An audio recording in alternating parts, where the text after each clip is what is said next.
Buttigieg is the openly gay mayor from South Bend, Indiana, and he's running for president. Until now, he had very little name recognition in the national arena. But all of a sudden, Mayor Pete is being viewed as a viable candidate as he tours the media and shares his vision for America. I want to delve into his policy positions, both the good and the bad. But before I do, let's get acquainted with who Buttigieg is. He's only 37 years old, making him the youngest candidate to seek the presidency. He graduated from Harvard, went to Oxford, and is a Rhodes Scholar. He's also a lieutenant in the Navy Reserve and a veteran who fought in Afghanistan. Buttigieg won a JFK award for an essay he wrote about Bernie Sanders, of all people, a Democrat he's competing against in the primaries. In the essay, he wrote, quote, "Sanders' courage is evident in the first word he uses to describe himself, socialist. In a country where socialism is immediately and perhaps willfully confused with communism, a politician dares to call himself a socialist? He does indeed. He is someone who has looked into his own soul and expressed an ideology, the endorsement of which in today's political atmosphere is analogous to a self-inflicted gunshot wound." But what are his views on the very policies that Bernie Sanders championed, like Medicare for All? Lucky for you, Buttigieg answered that question on ABC's This Week. You said you're for Medicare for all. I want to talk about some of the issues in the campaign. You're for it, but isn't Kamala Harris, who's also running for president, right when she says that means doing away with private insurance? I don't see why it requires that. I mean, after all, if the framework we're using is Medicare, a lot of people who have Medicare also have Medicare supplements, Medicare Advantage, something like that. There can be a role for the private sector, but just leaving people— But you're for a single-payer system, aren't you? I think so. I think that's the right place for us to head as a country, and we can debate the finer points of how to get there. But I've been in countries, look, I studied in the UK where there's not only single payer, there's nationalized medicine, which we're not calling for. Even there is a role for the private sector. I just don't believe that leaving Americans to the tender mercies of corporations is the best way to organize the health sector in this country. But in single payer, you would be replacing private health insurance. Yes, at least as again, Medicare for all is the best framework, right? So if we want to make Medicare available to everybody, whether it's as a public option to buy in or simply establishing that as how the payer structure works in this country, that's going to be the center of gravity. And the bottom line is we need to make sure that every American is able to get health care. So while Bernie Sanders is extremely blunt and transparent in communicating that his plan would do away with private insurance companies, Buttigieg says he's open to considering Medicare as a public option in a healthcare system in which private insurance does play a role. Many have compared him to Obama, and perhaps this is one of the reasons why. Other factors, such as his young age and inexperience, also play a role, although Obama had a little more experience on the national stage as a senator. Since he's only held office as a mayor in Indiana, it's difficult to predict how he would govern as president. All of the other Democratic candidates have records that we can delve into and votes we can analyze, but that's not necessarily the case with Buttigieg. However, we can look at his funding and where he's previously worked. When it comes to money in politics, Buttigieg has accepted contributions from donors in the past. His top donors from 2018, just last year, include Gurley Leap Automotive Group President Mike Leap, who donated $10,000, engineering firm Lockmuller Group CEO Michael Hinton, who donated $7,500, and Mark Neal, the COO of the real estate firm Bradley Company, who donated about $4,500. Buttigieg's top corporate donors last year included Michigan's Four Winds Casino and Michigan-based Selge Construction Company. These donations are important to keep in mind because Mayor Pete wanted to rebuild areas of South Bend that were riddled with deserted homes. His 1,000 Homes in 1,000 Days initiative clearly caught the attention of donors who wanted municipal construction contracts. Look, Buttigieg created a political committee called Pete for DNC as he was seeking DNC chairmanship in 2017.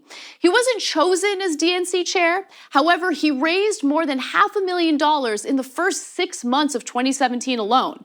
Top contributors included Carolyn Schwab Pomerantz, who's the senior vice president of Charles Schwab. She gave about $10,000.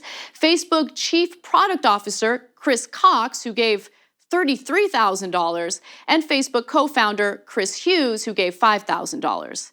Look, to be fair, as Buttigieg runs for president, he has pledged to take no corporate PAC money. He has also agreed to reject donations from the fossil fuel industry. Hi everybody, it's Mayor Pete, and today I am signing the No Fossil Fuel Money Pledge. This is a commitment that our campaign will not be financed by contributions from the PACs, the executives, or the front groups of the fossil fuel industry. Climate change is one of the most important issues facing the world, and so I want to make sure that our campaign is helping to lead by example. So let's take a look at Mayor Pete's job history. When it comes to his job history, there are some concerns. According to the Center for Public Integrity, after Buttigieg graduated from the University of Oxford with a coveted Rhodes Scholarship, he worked for 3 years at the consulting firm McKinsey & Company, focusing on energy and economic development. McKinsey Group has been riddled with controversy over the years. The company was instrumental in helping pharmaceutical companies like Purdue push painkillers like OxyContin. In his book, The Shortest Way Home, Buttigieg describes his experience at McKinsey Group as a great learning experience. When New York Magazine asked him about this, he simply replied that he hadn't followed the story about Purdue Pharma. That's a strange thing to say as the country is still suffering from an opioid addiction and overdose epidemic. McKinsey Group also collaborated with the Saudi government, and when New York Magazine asked Buttigieg about that, he replied, quote, "I think you have a lot of smart, well-intentioned people who sometimes view the world in a very innocent way. I wrote my thesis on Graham Greene, who said that innocence is like a dumb leper that has lost his bell, wandering the world, meaning no harm." But the cruelty and brutality of the Saudis is well known, especially among political consultants. Playing dumb is a pretty pathetic and sleazy way of making excuses for past flaws. One of the major political issues Americans in general care most about is income and wealth inequality. Current affairs writer Nathan Robinson points to a portion of Buttigieg's book where he writes about a 2001 progressive protest at Harvard. The students demanded higher pay for custodial and food workers on campus. Buttigieg mentions how dismissive he was toward the protesters, writing, quote, "That spring, a daily diversion on the way to class was to see which national figure, Cornel West or Ted Kennedy one day, John Kerry or Robert Reich another, had turned up in the yard to encourage the protesters." Striding past protesters and the politicians addressing them, on my way to a pizza and politics session with a journalist like Matt Bai or governor like Howard Dean, I did not guess that the students poised to have a greatest near-term impact were not the social justice warriors at the protests, but a few mostly apolitical geeks who were quietly at work in Kirkland House, Zuckerberg et al.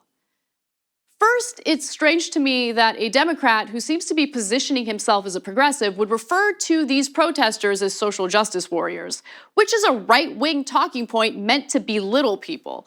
But more importantly, why didn't he see the value in that protest? He referred to it as a diversion. These were workers on the same campus, the wealthiest college in the world, or at least one of the wealthiest colleges in the world.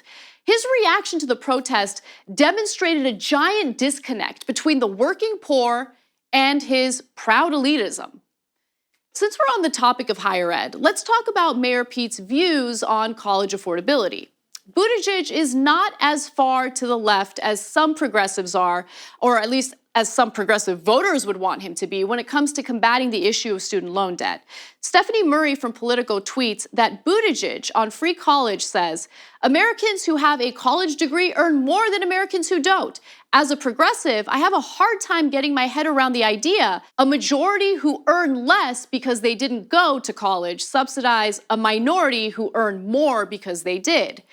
Buttigieg calls for states to cover higher proportions of the cost than students, more generous and accessible programs for loan forgiveness, and looking at interest rates to refinance loans. Oh, okay. So between 2008 and 2018, student loan debt increased 144%.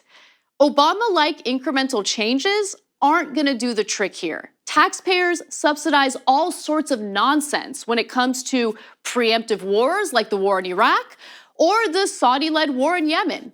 Maybe if we subsidized higher education effectively, more Americans would go to college. An educated population benefits the entire country, not just the individuals who graduated. And the ever-growing student loan debt dramatically hinders the US economy. Finally, I want to talk about Mayor Pete's views on Israel. Alex Ward over at Vox writes that during a March campaign stop in Iowa, Buttigieg said he wants America to help make a world where Israelis and Palestinians are able to live in peace side by side. Overall, though, Buttigieg has shown a willingness to back Israel, which isn't too far-fetched, right? A lot of our politicians do it. Anyway, Ward continues to write that Buttigieg strongly rejected condemnations of Israel and U.S. support for it made by progressive lawmakers. Buttigieg has described Israel as a model for the U.S. in how to deal with security threats. He's blamed most of the suffering in Gaza on Hamas, the Palestinian Islamic political organization and militant group that has run the territory since 2007. On this issue, it's easy to contrast Buttigieg with the progressive wing of the Democratic Party.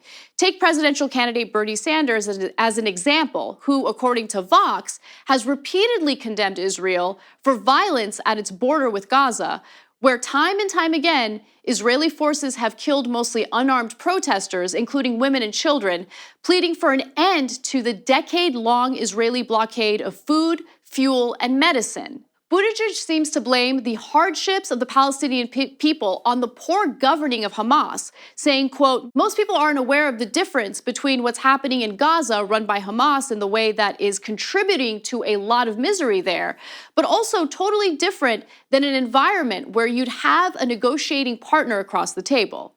And look, while Hamas certainly is a problem and has failed to govern the territory in an effective and positive way, it's critical to point to the role of Israelis' blockade of humanitarian efforts in Gaza. There's also the question of Iran and whether Israel's right-wing government will persuade whoever becomes the next president to invade Iran. Buttigieg seems to go along with Israel's notion that Iran serves as a threat to their security. They've also got to figure out, and we've got to figure out with them as an ally, what the regional security picture is going to look like in the future. We were just a couple miles from Gaza, and the general who was briefing our delegation said what they were worried about most is Iran, beyond even what's going on with the Palestinians. It has always been one of the most fiendishly complicated issues, and simple answers will not serve us well at a time like this.